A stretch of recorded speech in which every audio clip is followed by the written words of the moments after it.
नमस्कार, मैं हूं मुकेश जोशी और आप देख रहे हैं विचार क्रांति। विचार क्रांति के मंच पर हमारे साथ मौजूद हैं आज हमारे खास मेहमान श्रीमान गौरव जी फौजदार। मैं एक परिचय आपको करा दूं।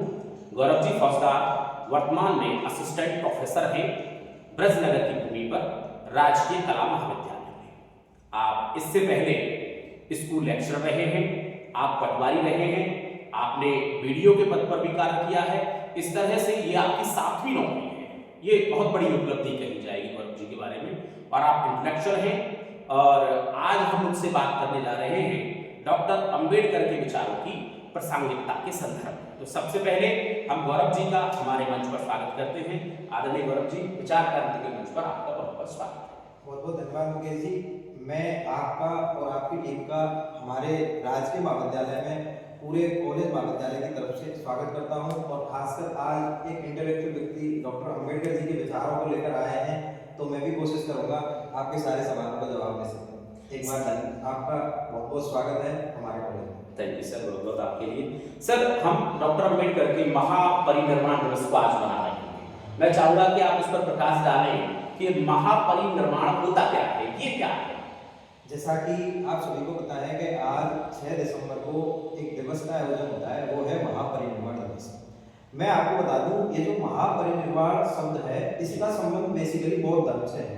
जब महात्मा बुद्ध जो थे उन्होंने अपने शरीर को त्यागा था तो उसको महापरिनिर्वाण के रूप में जाना जाता है। जैसे कि हमारे हिंदू धर्म में उसको बेसिकली मोक्ष कहा जाता है, तो उसको बौद्ध धर्म में महापरिनिर्वाण माना जाता है। अब देखते हैं अम्बेडकर और बौद्ध धर्म के बीच में संबंध। अब हम देखते हैं कि जब 14 अक्टूबर 1956 की तारीख थी और नागपुर में लगभग 5 लाख अनुयायी डॉक्टर अंबेडकर के साथ थे जी, और डॉक्टर अंबेडकर जी ने 5 लाख अनुयायियों के साथ बौद्ध धर्म को स्वीकार किया। फिर उसके बाद वो नागपुर से मुंबई आते हैं। अब मुंबई में जो उनकी एक भूमि थी उसको चैत्य भूमि के नाम से जाना जाता है। चैत्य भूमि जो थी वहां पर उन्होंने अपने देह को त्यागा। तो ये जो बौद्ध धर्म और अंबेडकर का रिलेशन था, से बेसिकली ये कहते थे अम्बेडकर जी का हिंदू धर्म में बहुत ज्यादा सामाजिक बुराइयां व्याप्त हो गई हैं, दलितों के प्रति दृष्टिकोण हो चाहे स्त्रियों के प्रति दृष्टिकोण हो, तो उनको लेकर उनको जो उनका बौद्ध धर्म में जाने का मूल रीजन था वो था हिंदू धर्म के प्रति उनका भरोसा कम होना, हिंदू धर्म मोहभंग हो जाना, अब मोहभंग हो गया है हिंदू धर्म से, तो वो बौद्ध धर्म में जाके मिले। तो बौद्ध धर्म का इनका रिलेशन था। तो जब इन्होंने भी देह त्यागा 6 दिसंबर को चैत्य भूमि पे, तो ये 6 दिसंबर महापरिनिर्वाण दिवस के रूप में जाना है, जिसे हिंदुओं में मोक्ष कहते हैं, उसे ही बौद्ध धर्म में महापरिनिर्वाण। जी, बहुत सुंदर। सर, यदि हम अम्बेडकर की विचारधाराओं की बात करें तो कौन कौन सी विचारधाराएं अम्बेडकर की महत्वपूर्ण है जो आज के संदर्भ में प्रासंगिक हो सकती है।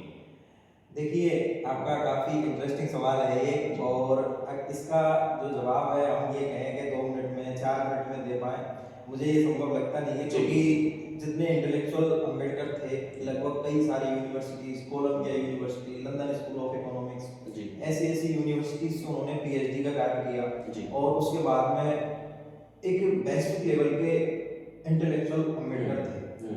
और जब भारत में आए तो उन्होंने अपने जो विचार पेश किए उनकी मूल रूप से मैं आपसे बात करूं तो सबसे पहले एक इकोनॉमिस्ट के तौर पर जब वो पीएचडी कर रहे थे तो उनका एक लेख प्रकाशित हुआ था। जो उनका थीसिस था वो था द प्रॉब्लम ऑफ रूपी नाम से। तो उन्होंने सबसे पहले जो विदेशी मुद्रा थी उसकी तुलना में रुपए की जो प्रॉब्लम थी, रुपए की समस्या थी, उसमें सबसे पहले विचार पेश किए। दूसरी बात, उनका जो मूल विचार था वो था सामाजिक आर्थिक लोकतंत्र। ये बहुत महत्वपूर्ण है, सोशियो इकोनॉमिक डेमोक्रेसी। वो कहते थे कि सामाजिक लोकतंत्र या आर्थिक लोकतंत्र अपने आप में अकेला संभव नहीं है। सामाजिक लोकतंत्र है तो उसको आर्थिक लोकतंत्र बनना पड़ेगा, और आर्थिक लोकतंत्र है तो उसको सामाजिक लोकतंत्र बनना पड़ेगा। मतलब हर व्यक्ति की बेसिक नीड्स की भी पूर्ति होनी चाहिए और हर व्यक्ति को सम्मान का भी प्राप्त होनी चाहिए और राज्य के द्वारा सामाजिक न्याय प्रदान किया जाना चाहिए। तीसरा, उनका भाषाई राज्यों पर भी विचार उन्होंने दिए कि मतलब हर राज्य को आप मान्यता प्रदान करते हुए उनकी भाषा को भी मान्यता प्रदान कीजिए, उनके जो विशेष अधिकार हैं उनको आप प्रदान कीजिए। तो भाषाई राज्यों पर उन्होंने समर्थन दिया था। और जब 1956 में खूब सारे भाषाई राज्यों की स्थापना हुई भी थी तो उसके बाद अम्बेडकर जी ने एक स्टेटमेंट दिया था कि आज मेमनों के ऊपर से आज ऊन उतार दी गई है, ऐसे करके स्टेटमेंट था। और उसके बाद जो उनके जो विचार हैं, जैसे पाकिस्तान का उस टाइम पे पार्टीशन भी होना था, तो पार्टीशन के ऊपर भी हमारे भ्रांतियाँ बहुत सारी आ जाती हैं। बाकी उन्होंने एक बुक है उनकी, थॉट्स ऑन पाकिस्तान है, तो उसमें उन्होंने ये चीज़ भी साफ की है, मुस्लिम लीग की उन्होंने बुराई भी करी, और जो पाकिस्तान का जो निर्माण हुआ था उसको उन्होंने सही भी नहीं ठहराया अपने विचारों को। और उसके बाद उन्होंने एक किताब है उनकी अनटचेबल्स करके, तो जो अस्पृश्यता जैसी बुराइयां थी उनका विरोध उन्होंने किया। एक किताब था उनका भूवर सुराज, और भूवर सुराज में उन्होंने जो सूत्र, जो मनुस्मृति के टाइम से सूत्र जैसी कंडीशन चली आ रही थी, उसका भी उन्होंने विरोध किया, और यहाँ तक कि उन्होंने एक बार मनुस्मृति को जला भी दिया था। तो कहीं ना कहीं जो नीचे वर्ग के थे, कहीं ना कहीं जो दलित वर्ग के थे, उनको राज्य द्वारा कार्य करने के लिए ऐसी विचारधारा उनकी मूल रूप से थी, अगर हम राजनीतिक विचारों की बात करें। सर आपने सामाजिक न्याय की बात की है, सोशल जस्टिस की बात की है, तो जब सोशल जस्टिस की बात आती है तो आरक्षण एक बहुत महत्वपूर्ण विषय लेकर उठता है, और यह कहीं समाज के वो मुख्य धारा से हटे हुए लोगों को उस मुख्य धारा में लाने के लिए कहा जा सकता है, इस शब्द की विवेचना की जा सकती है। आप इसे किस तरह से देखते हैं सर, रिजर्वेशन पॉलिसी को आज के संदर्भ में आप किस तरह से देखते हैं सर? देखिए, आपका जो सवाल है वो वन ऑफ द विवादित सवाल है हमारे समाज में, हमारे राज्य में। जैसा कि एक प्रोफेसर है जेएनयू के, प्रोफेसर रामचंद्र गौर जी, उनकी 2 बुक चलती हैं, इंडिया आफ्टर गांधी और इंडिया आफ्टर नेहरू जी। तो उन्होंने बड़ी अच्छी एक बात कही कि इंडिया में रिजर्वेशन पे चर्चा करने का मतलब है कि एक चाय के गर्म कप को आप हाथ लगा रहे हैं। तो ये इतना गर्म टॉपिक है कि इस पे आप कहीं ना कहीं बहुत गर्माहट में जा रहे हैं। बाकी मैं आपको साइंटिफिकली कोई चीज़ बताऊँ जी, कि सामाजिक न्याय के बेस में क्या होता है। हाँ। सामाजिक न्याय के बेस में एक चीज़ होती है कि जो निचला वर्ग है, जिनको राज्य द्वारा सहायता दी जाती है, उसको आरक्षण शब्द का प्रयोग ना करके उसको हम सकारात्मक कार्रवाई शब्द का प्रयोग करते हैं। एक शब्द चलता है हमारे राजनीतिक विज्ञान में, एफर्मेटिव एक्शन। हाँ, सकारात्मक कार्रवाई। और सकारात्मक कार्रवाई क्या होता है, वो केवल हमारे भारत में नहीं है, वो यूएस में भी चलता है, वो अन्य विकसित देशों में भी चलता है, कि किसी भी देश में अगर उसकी उन्नति को बढ़ाना है, किसी भी देश में अगर सामाजिक न्याय की आपको स्थापना करनी है, तो आप निश्चित मान के चलो कि आपको सकारात्मक कार्रवाई करनी ही पड़ेगी। अब हम 1947 में बात करें, 1950 में हम बात करें, तो उस टाइम में कुछ वर्ग सच में ऐसे थे, आज भी कुछ वर्ग सच में ऐसे हैं। अब ना तो मैं उसको जाति से जोड़ूं, ना मैं उसको धर्म से जोड़ूं, मैं जोड़ूं उसको दुर्बल वर्ग से। अब दुर्बल वर्ग का मतलब है कि कोई अगर नीचे है तो निश्चित रूप से आपको राज्य द्वारा उसको सहायता देनी पड़ेगी। अब अपन मान के चले, जैसे बहुत अच्छी चीज़, एक व्यक्ति है और वो जन्म से दिव्यांग पैदा होता है, अब उससे कहे कि रेस करो, भाई अगर उसको दोनों सही पैर वालों के साथ रेस कराओगे तो कहीं ना कहीं वो व्यक्ति रुकेगा, और कहीं ना कहीं उसको हमें व्हील चेयर प्रदान करनी पड़ेगी।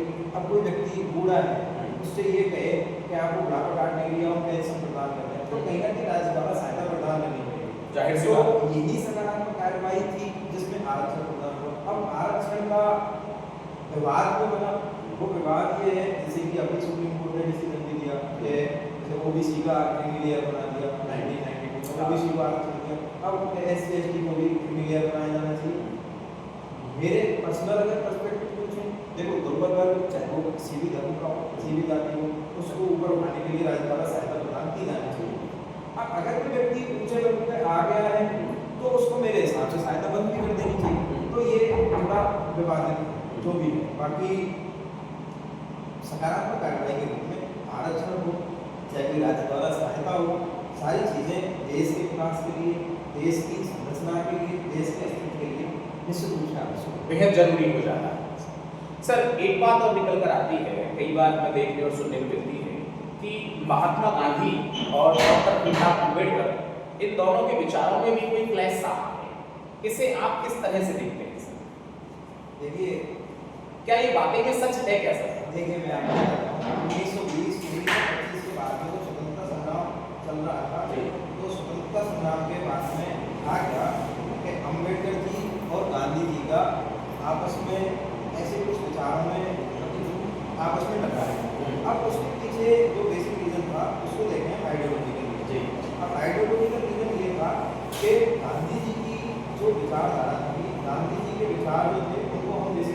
गांधीवाद के रूप में माना। तो गांधीवाद के विचार थे वो कहीं ना कहीं बहुत ज़्यादा आदर्श, बहुत ज़्यादा यूटोपियन थे। जैसे गांधी जी राम राज्य की स्थापना करना चाह रहे हैं, गांधी जी ग्राम में सारी शक्ति देना चाह रहे हैं, गांधी जी लघु और कुटीर उद्योगों को बढ़ावा देना चाह रहे हैं। तो राम राज्य की संकल्पना उस स्थिति में अम्बेडकर जैसे जो इंटेलेक्चुअल लोग थे उनको कहीं भी संभव नहीं दिखती थी कि जब घर में खाने के लिए रोटी नहीं है तो राम राज्य की स्थापना कैसे करें। तो गांधी जी के जो विचार थे वो कहीं ना कहीं काल्पनिक रूप में थे। अम्बेडकर जी ने जो विचार दिए वो कहीं ना कहीं व्यवहारिक रूप में यथार्थ में थे कि अगर किसी व्यक्ति के पास रोटी नहीं है तो उसको आदर्श में जाने से पहले उसका पेट भरना है।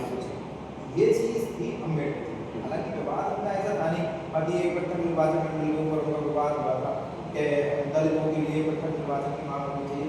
मैं ये मानता हूँ चाहे अल्पसंख्यक हो, चाहे दलित हो, चाहे कोई भी हो, अल्पसंख्यक जो आदमी होता है उसके लिए तीन अधिकार, अपन जब हम पॉलिटिकल साइंस पढ़ते हैं तो तीन अधिकार वो हमेशा अपने पास रखना चाहता है। स्वशासन का अधिकार, प्रतिनिधित्व का अधिकार हो, चाहे उनकी जो सांस्कृतिक मान्यताएं हैं उनका अधिकार हो। ये तीन अधिकार को हमेशा से, ये नहीं है हमारे भारत में और भी देशों में, ये तीन अधिकारों को मांग हमेशा वो करते हैं और ये तीन अधिकारों के प्रति वो चिंतित रहते हैं कि हमारे रिप्रेजेंटेटिव लोकसभा में होने चाहिए, हमारे रिप्रेजेंटेटिव सरकार में होने चाहिए। तो ऐसी चीज़ों को लेकर जो अल्पसंख्यक वर्ग होता है वो हमेशा से ही चिंता में रहता है। तो वो यथार्थ की चीज़ अम्बेडकर में थी। गांधी जी कहीं ना कहीं, हालांकि गांधी जी का चिंतन अपने आप में सुप्रीम दर्शन है, सर्वोच्च दर्शन है। गांधी जी का अगर राज्य हकीकत में अगर संभव है तो गांधी जी का राज्य सर्वोत्तम, गांधी जी जैसा राज्य की संकल्पना करते हैं वो राज्य अगर संभव है तो उससे अच्छा कोई राज्य हो ही नहीं सकता। उसे आइडियल कहा जा सकता है, उसको आदर्श, हम आदर्श मान सकते हैं। अम्बेडकर जी की यथार्थ कि जो हमारे सामने परिस्थितियां थी उनमें उनकी, तो ये उनका एक सामान्य मतभेद कहा जा सकता है। सर एक चीज और आती है बहुत महत्वपूर्ण है, भारतीय कॉन्स्टिट्यूशन, भारतीय संविधान। भारतीय संविधान में अम्बेडकर की भूमिका, इसे आप किस तरह से देखते हैं? देखिए ये भी बहुत बड़ा टॉपिक है कि भारतीय संविधान में ज़्यादातर जो भूमिका है वो मूल रूप से अम्बेडकर जी की मानी जाती है। और जब 29 अगस्त 1947 को संविधान की प्रारूप समिति बनी तो जो ड्राफ्टिंग कमेटी थी, जो 7 सदस्य थे उसमें, तो जो ड्राफ्टिंग कमेटी के चेयरमैन थे वो अम्बेडकर जी को बनाया। और मूल रूप से जो ये 395 आर्टिकल्स हैं उनमें सबसे ज़्यादा जो रोल है वो अम्बेडकर जी का है। और जैसा कि मैं एक नाम बताऊँ आपको, प्रोफेसर के.वी. राव हैं JNU के, उन्होंने तो यहाँ तक कहा कि और लोग संविधान का जनक कहते हैं अम्बेडकर को, पर जो प्रोफेसर के.वी. राव हैं उन्होंने तो संविधान की जननी कहते हैं कि हमारे संविधान की जननी ही डॉक्टर भीमराव अम्बेडकर हैं। तो हमारे संविधान में प्रस्तावना से ही अगर हम इसको करें तो स्वतंत्रता, समानता, बंधुत्व, इन सबकी त्रयी जो थी वो अम्बेडकर जी ने विभिन्न सारे कॉन्स्टिट्यूशन का स्टडी की। उसके बाद में उन्होंने खूब सारे जो प्रावधान थे वो जोड़े। बाकी एक माँ जैसे बच्चे के लिए होती है, हमारे संविधान के लिए माँ के समान थे। मैं भी यही कहूँगा प्रोफेसर के.वी. राव ने जैसे कहा कि हमारे संविधान की जननी के रूप में डॉक्टर भीमराव। एक बात आती है सर कि उन्होंने ज़्यादातर जो संविधान की जो चीज़ें हैं वो विभिन्न देशों के संविधानों से उन्होंने उधार ली है। इस बात से आप कितना सहमत है, क्या कहेंगे इस बात पर? देखिए बेसिक मतलब अक्सर करके आलोचना होती है हमारे संविधान की कि हमारे संविधान को उधार का देना, मतलब ऐसी संख्या देती जाती है। देखो वो एक केवल आलोचना के रूप में होती है। हम कोई मकान बनाने लगे, एक उदाहरण में आपको, और हम कहीं देखने गए कि उस मकान में वो चीज़ अच्छी है, उस मकान में वो चीज़ अच्छी है, और उस मकान में वो चीज़ अच्छी है, और अच्छी अच्छी चीज़ों से अगर हम मकान बनाते हैं तो आपको बताइए मकान अच्छा बनेगा या बेकार बनेगा? ये अच्छा बनेगा सर, अगर अच्छी अच्छी चीज़ें देखी जाएंगी। तो ऐसा ही था, वो भी इंटेलेक्चुअल लोगों ने बनाए थे, यहाँ भी इंटेलेक्चुअल लोगों ने बनाए। तो चीज़ें तो देखो कहीं ना कहीं से ली जाती है। तो ऐसा कुछ भी नहीं है कि अपन ये केवल एक आलोचना के रूप में कहा जाता है कि उधार का फैला था। इसका पॉजिटिव पक्ष भी है, इसका नेगेटिव पक्ष भी है। ये मेरे हिसाब से बेबुनियाद है, कोई मतलब नहीं है इस आलोचना। कहा जा सकता है कि जहाँ जो चीज़ें अच्छी लगी और भारतीय परिवेश में जो ठीक बैठ रही थी उनको यहाँ पर शामिल कर लिया। नहीं तो उन्होंने भी ये नहीं कि उनके भी मूल विचार थे, उन्होंने भी कहीं से लिए होंगे। जैसे हमने DPS की विधि निर्देशक तक हमने आयरलैंड से लिए, तो आयरलैंड में वो पहले वो कहीं से लिए, उन्होंने भी विचारों को तो ग्रहण किया। विचार जिस भी व्यक्ति के पैदा होते बड़े बड़े विचार थे, जैसे हम यूएसए की बात करें तो यूएसए में शक्ति पृथक्करण आया, पावर सेपरेशन आया, तो पावर सेपरेशन मोंटेस्क्यू का आइडिया था, तो मोंटेस्क्यू के आइडिया में इसको उन्होंने लिए, तो ये विचार कहीं ना कहीं से तो पैदा हुए और कहीं ना कहीं से वो आएंगे, तो ऐसा कुछ भी नहीं है, ये आलोचना परिस्थितियों के अकॉर्डिंग उसे स्वीकार कर लिया जाता है। इस आलोचना को हम देखो, मतलब ये केवल एक आलोचना के रूप में इसको देख सकते हैं, जो हमारे विरोधी हैं वो ये केवल एक आलोचना कर सकते हैं, इससे ज़्यादा मेरे हिसाब से कुछ नहीं। अंतिम प्रश्न है सर कि डॉक्टर भीमराव अम्बेडकर के विचार आज के युवाओं के लिए कैसे प्रासंगिक हो सकते हैं, वो कैसे उनके विचारों से प्रेरणा लेकर अपना और राष्ट्र के जीवन को एक तरह की महत्वपूर्ण योगदान दे सकते हैं, इस विषय पर क्या कहेंगे सर? देखिए, जिस हिसाब से हमारे समाज में मोबाइल ने कब्जा किया है युवाओं पे, लोगों पे, शायद ना तो हम किताबें पढ़ना पसंद करते हैं, ना हम किसी चीज़ के बारे में जानना पसंद करते हैं। एक शब्द ले लें गांधी, तो चौराहे पर चर्चा चलती है कि गांधी जी के बारे में ये कह दिया, शायद हो सकता है उन लोगों को ये ना पता हो कि गांधी जी की किताब का क्या नाम है, और वो लोग भी कुछ भी विचारधारा बना के पेश करते हैं। मोस्टली क्या होता है, यही अम्बेडकर जी के साथ में है, और यही कोई भी विचारक हो, जब तक हम उसको पढ़ नहीं लेते तब तक मैं उसके विचारों के मूल के बारे में नहीं पता चलता। हम जब तक अम्बेडकर बाद में नहीं पढ़ लेंगे, जब तक हम अम्बेडकर के बारे में कोई ऑथेंटिक किताब नहीं पढ़ लेंगे, जब तक हमें अम्बेडकर के बारे में नहीं पता चलेगा। ये बहुत महत्वपूर्ण बात अब एक व्यक्ति जिसने ना तो अम्बेडकर के बारे में कभी पढ़ा है, ना अम्बेडकर के बारे में कुछ जानता है, और वो केवल ये कहते हैं कि अम्बेडकर की वजह से ये, मेरे हिसाब से वो हमारी सोसाइटी के लिए टॉक्सिक, वो ठीक नहीं है समाज के लिए कि अपन बिना पढ़े किसी डिस्कस करें। सही, पहली चीज़। दूसरी, हम पढ़ें, हम जैसे अम्बेडकर के विचार के ज्ञान के माध्यम से ही जीता जा सकता है, ये बहुत बड़ी चीज़ है कि अपन नॉलेज प्राप्त करें, उसके बारे में हमें होगा है, ये अम्बेडकर की पहली बात। दूसरी, कैसे होंगे वो लोग जिन्होंने अधिकारों के बारे में वो इतने जागरूक, आज हमें हमारे 50 अधिकारों के बारे में नहीं पता होता, और अधिकार हमारे बंद हो जाते हैं, राज्य के द्वारा अधिकार कर दिए जाते हैं, हमारे बोलने तक की स्वतंत्रता सीमित कर दी जाती है, तो कहीं ना कहीं ये चीज़ भी हम उनसे सीख सकते हैं कि हमें अधिकारों के बारे में जागरूक होना चाहिए। दूसरा, आज भी हम देखते हैं कि समाज में बहुत दिनों पहली चीज़ थी कि अस्पृश्यता जैसी चीज़ें, आज भी हम समाज में कहीं ना कहीं अस्पृश्यता जैसी चीज़ें देख सकते हैं। आप सोच के देखो कि आज से 80 साल पहले, 70 साल पहले कोई आदमी ने इतना संघर्ष किया कि वो अस्पृश्यता जैसी चीज़ के ऊपर एक किताब लिख दिया, किताब अनटचेबल।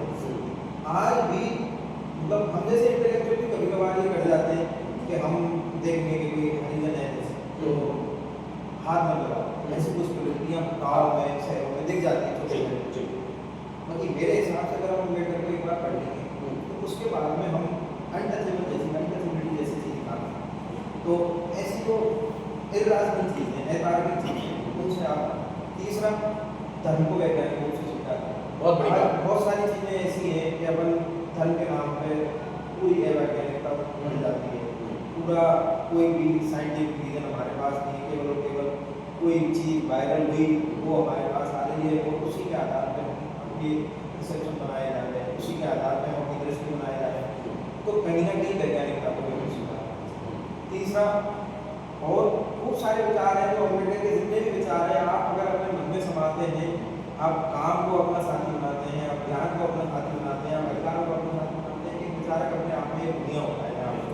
चाहे कोई भी विचारक हो, उसके विचार अपने आप में एक दुनिया होती है, और अगर वो विचार आप आत्मसात कर लेते हैं, चाहे वो अम्बेडकर जी के हो, चाहे वो गांधी जी के हो, चाहे वो नेहरू जी के हो, तो वो अपने आप में एक दुनिया के रूप में, और कहीं ना कहीं किसी भी विचारक को पढ़ने का जो आशय होता है वो दो होता है, एक तो हम उसको केवल पढ़ के छोड़ दें, और दूसरा उस ज्ञान को हम व्यवहारिक कर सकते हैं स्वीकार कि अम्बेडकर जी ने क्या कहा। अब हम पढ़ रहे हैं अनटचेबिलिटी और घर जाके उसी अनटचेबिलिटी का पालन कर रहे हैं, तो कहीं ना कहीं वो युवाओं को सीख।